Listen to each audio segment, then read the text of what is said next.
महायुतीला बिनशर्त पाठिंबा देण्याचं राज ठाकरेंनी जाहीर केलं। त्यानंतर मनसे कार्यकर्ते चंद्रपुरात सुधीर मुनगंटीवारांच्या प्रचारात सहभागी झाले आहेत। मनसेचे नेते राजू उंबरकर कार्यकर्त्यांसह उपमुख्यमंत्री फडणवीसांच्या विजयी संकल्प सभेत सहभागी झाले होते।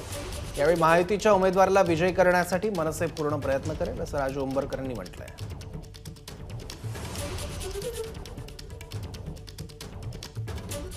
आता आम्हाला आशा आहे की या युतीमध्ये आल्यावर ही सत्ता बसणार आहे आणि सत्ता बसल्यानंतर प्रामुख्याने इथल्या कास्तकाराचे मुद्दे असो, सुशिक्षित बेरोजगाराचे मुद्दे असो, कास्तकाराच्या ज्या प्रमुख अडचणी आहेत, कापसाचा भाव असेल, सोयाबीनचा भाव असेल किंवा इतर नुकसान असेल, पूरबुडीत असेल किंवा असं कुठलंही संकट असेल, त्यासाठी महाराष्ट्र नवनिर्माण सेना नेहमी आग्रहशील राहिलेली आहे आणि हाच पाठपुरावा आम्ही भविष्यामध्ये या मंत्र्यांच्या मागे, या सत्ताधिकाऱ्यांच्या मागे आम्ही लावू आणि कास्तकाराच्या पाठीशी आम्ही खंबीरपणे उभे राहून त्यांना न्याय मिळवून देऊ। एबीपी माझा, उघडा डोळे बघा नीट।